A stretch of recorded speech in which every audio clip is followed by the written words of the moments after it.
Hey, what's up everyone, this is Soka, and today I'm going to go over a few things in this video, such as the Sephirot system, the PvP system, the PvE system, Enchanting, the somewhat pay-to-win system, which is the Luminous system, and then also the estate crafting. Please note that inside the description I will be including links to all of this stuff so that you can check them out, you can read through it, as there is a lot of information on this because this game is immensely huge when it comes to what you can and cannot do. There's a plethora of things to do. So with that said, hope you enjoy. The first system we're going to talk about is the Sephirot system. Now the Sephirot system unlocks at level 35. And after you complete your purple mission, you will be given 1 point that unlocks in one of the 3 trees that you pick. And the 3 trees that you have are either red for attack, blue for mind, and yellow for agility. You're not locked into any which one of those, meaning if you're a gunner, you can pick attack, or you can pick mind, or you can go to agility. It's really your choice. They all serve a different purpose. Some are more DPS orientated, some are more survivability, and others are more like cooldown. It really comes down to you and what you want to decide. So I would recommend investing a little time into learning what the tree is, learning what each node does, and progressing from there. Inside the tree, you have a max of 70 levels, I believe. It could be 65, but I'm pretty sure it's 70. And the way that it works is, you'll have like a minor node, which gives you like maybe 1 attack point, and then you'll have like a transient node. Now I might be wrong on the terms here, but it's kind of like let's say a major node. So you have minor nodes in between all these like little major nodes, and then at the end, I believe that's what's called the transient node. It's like the ultimate unlock for your tree, and it can improve like your DPS in an astronomical amount, or it can improve your sustainability, immensely. So with that said, the way that you unlock more experience into this tree is there's really like only 2 ways. You either go into these dimensional rifts that allow you to build action points for your tree, or you can do it with potions that I believe you get through guilds. But those are like the only 2 ways that I've seen so far. It might change as more beta tests are open, but that's that in a nutshell. The first thing I will mention is when you go into these zones, you only have 1 hour to farm or to complete a quest. 2, the mobs can be a bit overwhelming and difficult, especially when you have a group of PKers. And that's the one thing that makes me laugh about this. There's PKing that's rampant in these instances, and you would think people would just go there to farm, but it turns out people are just dicks. So be prepared for that. Make sure you have a lot of potions, make sure you have a lot of money, because your gear will degrade, you will lose durability, and you don't want to be stuck in this instance that is time gated and not have the ability to do things. I think there's around 3 to 4 times a day that it spawns, and just so you know, you cannot go into this all the time. You're capped at 10 hours a week. So what ends up happening is, let's say you did this Monday, Tuesday, and then by Wednesday, if you joined every single instance, by Wednesday you're done. You wouldn't be able to do it on Thursday, you wouldn't be able to do it on Friday or Saturday or Sunday. So that's kind of a good thing, because if you have a lot of pricks in this game that are trying to cockblock, they can only do so much. So with that said, that's the Sephirot system in a nutshell. Next we're going to talk about is the PvP system. Now in my description box there is going to be links to everything, so I want you guys to check it out, and there's going to be a link to the PvP system to go a little bit more in depth. But one of the things that is unique to this game is that there are many different ways to PvP along with PvE. And one of the ways is through a dimensional portal system. Now, the dimensional portal system I mentioned before is where you would go to level up your Sephirot tree, but it's also where you would go to find better XP, and also a different type of currency which you can get different rewards from. But there is a caveat to being in this little area, and it's a very huge PK zone. There's things that can happen. For instance, let's say you're farming up your action points and you get a good amount of like a material or loot, like the portal currency. What can happen is, let's say you get PK'd, there's a chance that you drop that or lose what you gained. And that can be a little bit daunting. So when you're in these instances, you got to be careful on what you do.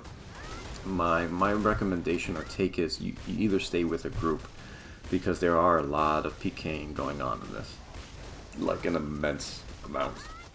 Now there's different types of PvP in the game. You have the beginning, which is like training. It's you versus what you call it, NPCs, and it's just kind of to teach you.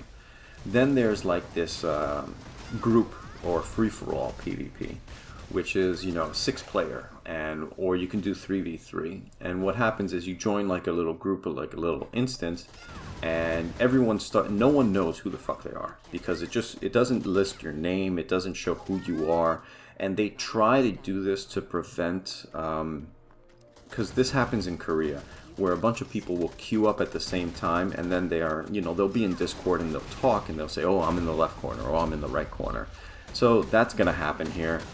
So you got to be careful with these, like special instances.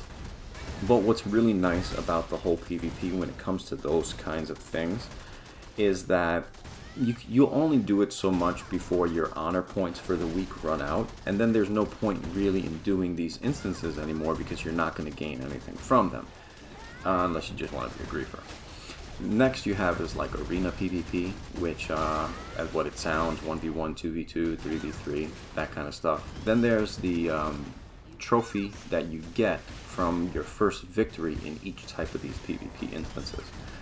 So it kind of makes you want to do every single one of the PvP groupings, because you get something from it when you win.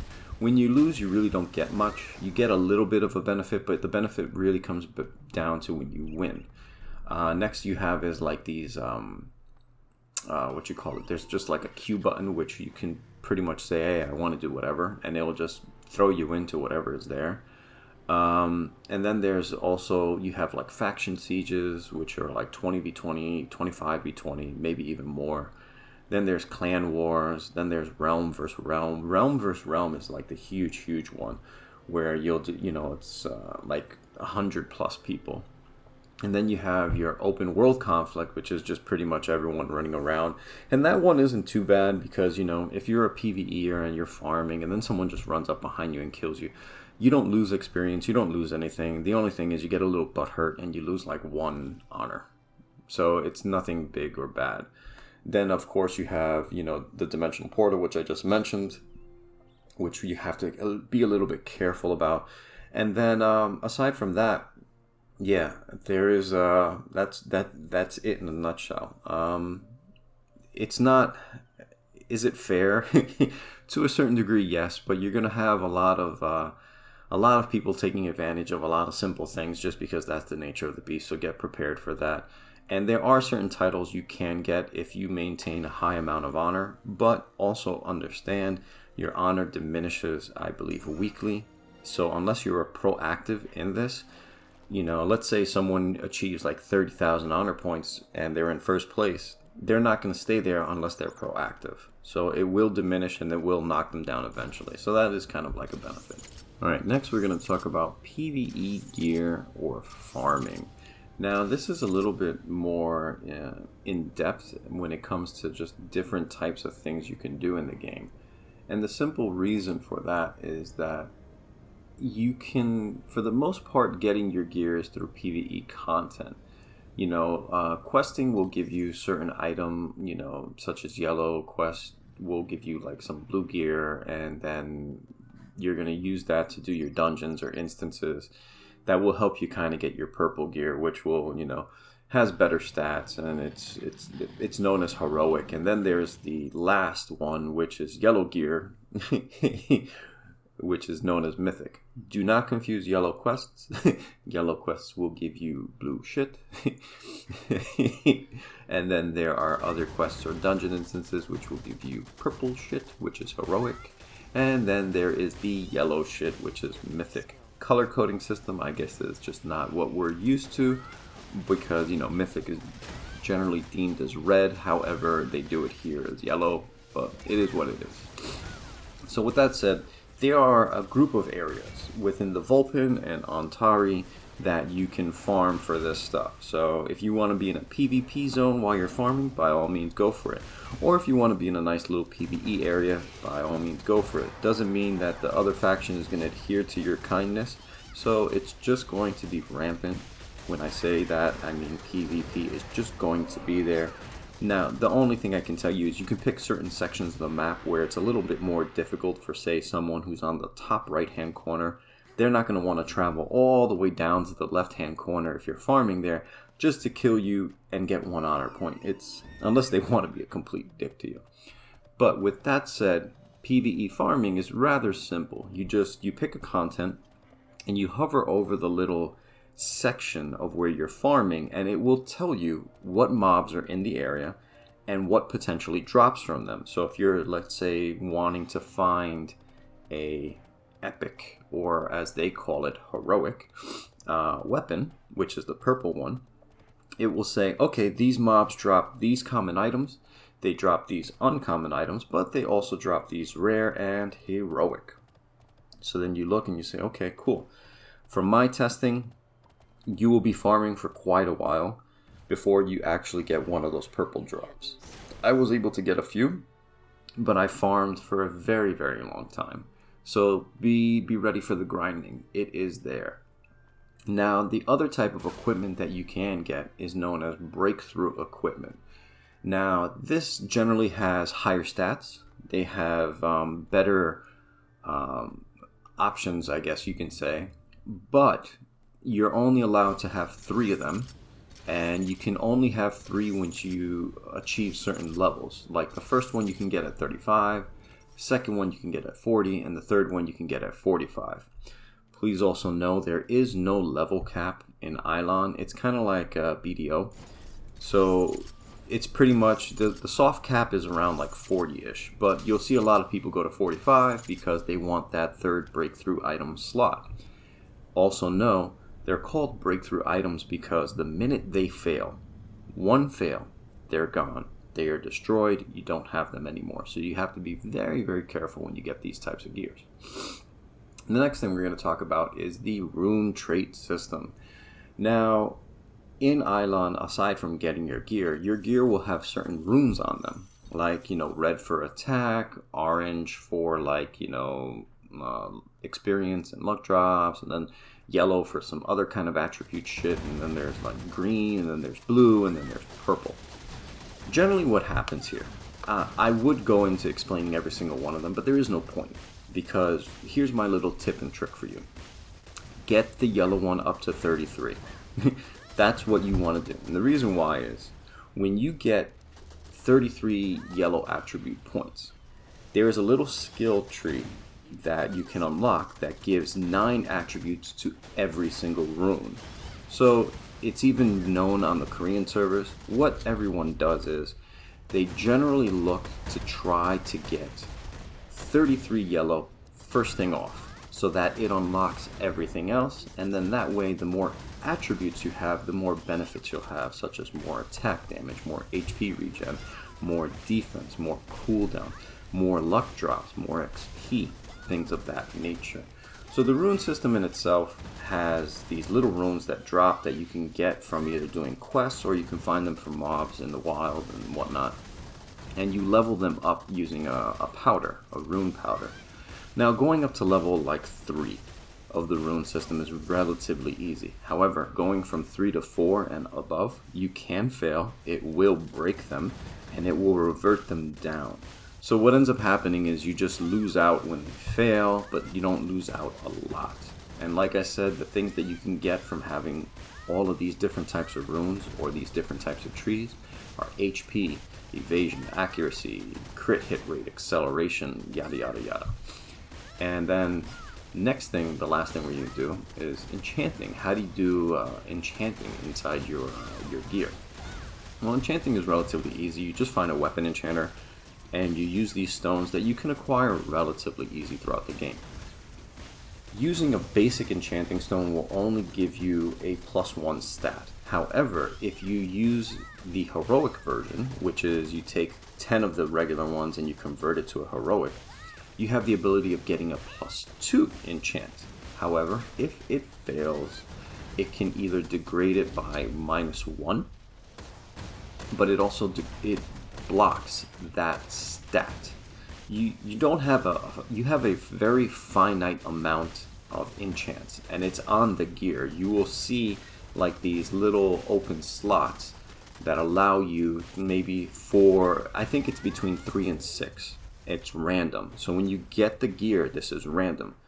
Nothing is set in stone, and that's kind of like how a lot of this game is.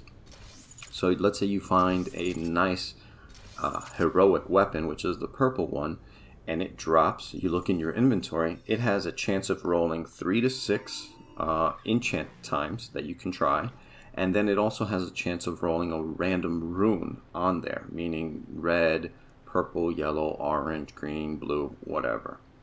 And then as you level it up, meaning as you enchant it, after you hit, I think, +4 or 6, depending on what type, if it's rare or heroic, it will open up another rune slot on it. And then the more you enchant it up, the higher you get it. There are more things that unlock to it. So there is a very huge RNG element when it comes to this type of stuff. Lastly, that we're going to talk about is known as the Luminous system, which is like the pet system. And this is kind of like a pay-to-win system. And what it is you get these little pets that will give you certain like prefixes or affixes to your, I want to say, trees. And depending on what kind of pet you get, it can either be like a 1-star, which is very low, or a 5-star, which is extremely high. And you can actually level up your pets, but the way you would do that is you would sacrifice other pets to kind of like, like Pokemon this crap, where you evolve them, so to speak. And what ends up happening is then you will you'll get better stats that come to your attributes. Like, let's say a 1-star might give you a rune attribute plus like 5 or something like that. And then a 2-star you would still keep that +5, but then it would give you another attribute that increases something else. And then 3, 4, and so forth. The reason why this is like a pay-to-win system is because these are bought with Luminous, and you have to spend money to get Luminous. I mean, you get I think a finite amount in the beginning, but then to get more. So this is kind of like Elyons' pay-to-win system. Lastly, we're going to talk about is housing or estate crafting.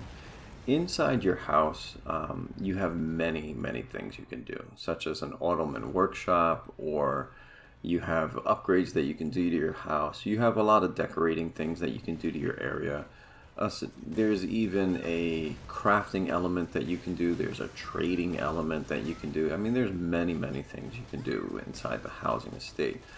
Please, once again, look at the description. There's going to be a link that's going to go over all of these things in great detail. But one of the cool things that I liked about the housing is the ability to, there are certain resources that you'll get from gathering outside that you can then cultivate them, I should say, in your housing area. They do use resource points no matter what, so you have to manage your resource points as best as you can. And those get used whenever you do any type of gathering or fishing, or whenever you do any kind of planting in your house area. Now, there are 2 types of houses you can get. You can either use your default one that is given to you after you reach like a certain level. There's like a quest. It's part of the storyline. It goes right into it. I think it's like around level 25, which you will get to very quickly. Level progression in the game is very fast. Getting to 35 you can do in like a few hours, but then after that it takes a little time. Needless to say, the luxury house difference between a regular house is that you just get more things to do. So in like your regular house, you may only be able to do like 5 things, you know, like you can only do like maybe 1 ottoman workshop, maybe 1 flower bed, or 2 or 3, but you're only allowed to put 5 things. And then as you upgrade your estate, it allows you to put more and more stuff. Luxury house by default gives you more options, and then as you upgrade that, blah blah blah blah blah. Really, from all the time that I've played Elyon, from when it was back to Ascent Infinite Realm, I really don't mess around with the luxury houses, only because it's just a waste of money and my time.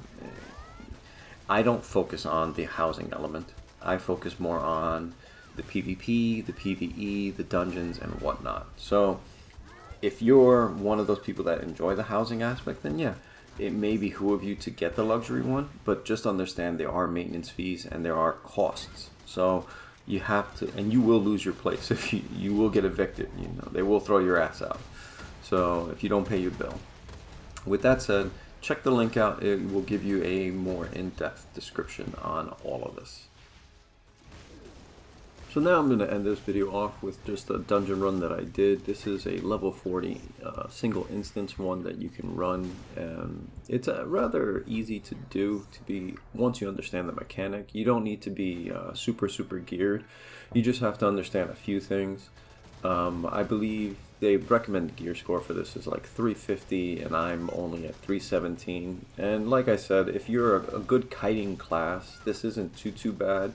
You just have to, you know, manage things properly. And I remember the first few times I did this, I actually failed because the server lag was just horrible. I kept jumping, but then it didn't move me and whatever not. But hey, thanks for watching the vid. I hope this was a little bit insightful. And then as the game progresses more and more, there are certain tips and tricks that I'm going to display for everyone to help, you know, kind of like progress you farther along without doing too much work. The game is fun. Is it simple to a certain degree, but it can be overwhelming and a bit complicated. And please understand, I only touched the surface with a lot of the things you can do. There are a lot more things to do, and especially with dimensional portals, it gets extremely in depth. So you're going to definitely want to join a guild of people that have a huge interest in this game, and this game will offer you a lot. So once again, thanks for watching. I hope everyone stays safe, and as always, be good, take care, and choose.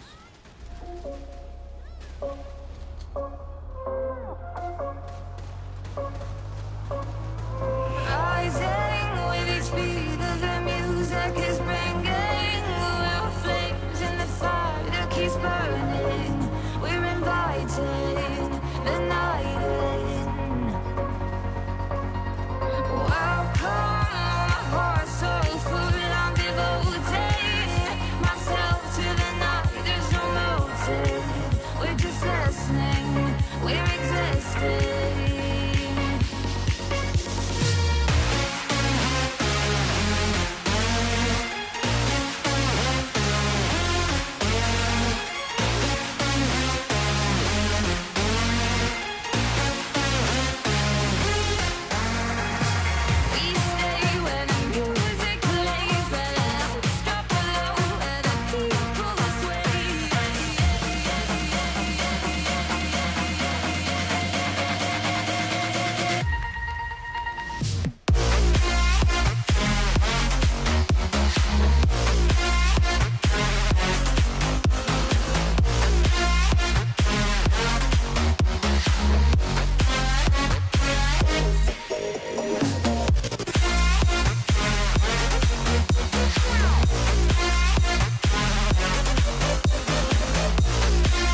Sephirot.